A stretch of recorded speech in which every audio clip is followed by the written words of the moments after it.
नमस्कार दोस्तों, मैं हूं हीरा परिहार।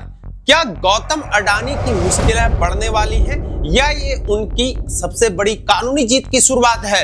14 महीनों से चला आ रहा है वो ड्रामा जिसने भारत और अमेरिका की कानूनी व्यवस्था को आमने सामने खड़ा कर दिया था। वो अब क्या खत्म हो गया है? अमेरिका के समन को ठुकराने वाले अडानी ने अब खुद ही कानूनी नोटिस को स्वीकार भी कर दिया है। आखिर क्यों? क्या ये कोई मास्टर स्ट्रोक है या ये फिर यहाँ पर मजबूरी है? चलिए पर्दे के पीछे की पूरी कहानी को समझते हैं।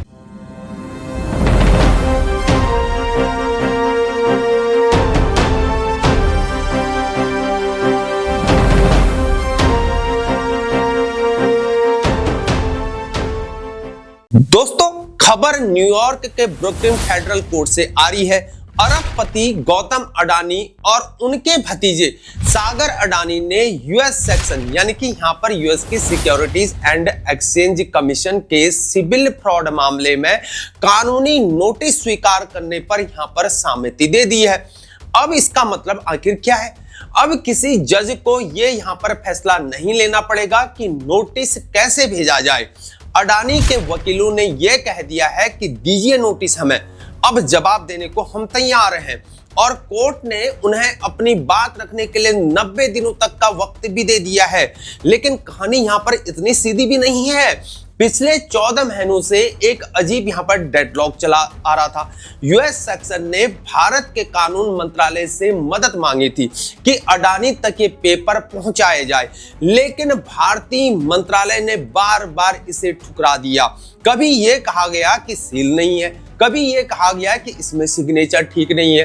और हालात ये हो गए थे कि सैक ने तंग आकर कोर्ट से कहा कि हमें ईमेल से या उनके अमेरिकी वकीलों के जरिए नोटिस भेजने की इजाजत दी जाए, क्योंकि भारत सरकार हमें यहाँ पर ब्लॉक कर रही है। और जैसे ही सैक ने ये कड़े कदम को उठाया और अडानी के वकीलों ने यहाँ पर खुद ही हाथ आगे बढ़ा दिए।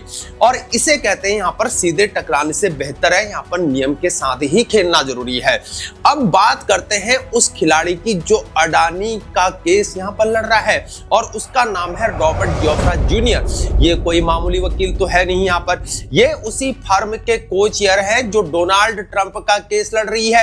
ये वही शख्स है जो बड़े बड़े कॉर्पोरेट दिग्गजों को कानूनी भंवर से निकाला करते हैं। अडानी ने साफ ये कर दिया है कि भले ही उन्होंने नोटिस यहाँ पर ले लिया है, लेकिन उन्होंने अपनी डिफेंस की तलवारें यहाँ पर नहीं झुकाई हैं। वो अभी भी कोर्ट में ये दलील दे सकते हैं कि अमेरिकी कोर्ट के पास उन पर मुकदमा चलाने का अधिकार ही नहीं है। समझ रहे हो इस बात को? यानी कि यहाँ पर पर्सनल ज्यूरिडिक्शन चैलेंज की बात हो रही है। मामला आखिर क्या है? सैक का आरोप है कि अडानी ग्रीन एनर्जी ने सोलर कॉन्ट्रैक्ट्स पाने के लिए भारतीय अधिकारियों को यहां पर करोड़ों डॉलर की रिश्वत देने की योजना बनाई और अमेरिकी निवेशकों से यहां पर झूठ बोलकर यहां पर पैसे जुटाए। अडानी ग्रुप ने इन आरोपों को यहां पर सिरे से खारिज किया और इन्हें यहां पर बेसलेस बताया है। तो क्या अब अडानी को अमेरिका यहां पर जाना पड़ेगा? फिलहाल तो यहां पर नहीं लगता है, लेकिन अगले 90 दिन यहां पर बहुत इंपॉर्टेंट है। या तो अडानी के वकील इस केस को यहां पर डिसमिस कर देंगे या खारिज करवा देंगे, या फिर न्यूयॉर्क की अदालत में एक ऐसी कानूनी जंग शुरू होगी जिसकी गूंज यहां पर पूरी दुनिया में सुनाई देगी। अडानी ग्रुप का यह कहना है कि यह सिर्फ एक स्टैंडर्ड प्रोसीजर है, लेकिन सवाल वही है, क्या अमेरिका के ये आरोप अडानी के ग्लोबल साम्राज्य को हिला पाएंगे? आपको क्या लगता है? क्या अडानी इस अमेरिकी कानूनी चक्रव्यूह से बाहर निकल पाएंगे? अपनी राय कमेंट सेक्शन में जरूर बताएं और बिजनेस वर्ल्ड की ऐसी ही इनसाइड स्टोरी के लिए हमें सब्सक्राइब करना ना भूलें। मिलते हैं अगले वीडियो, तब तक के लिए बने रहे हमारे साथ। जय हिंद, भारत माता की जय।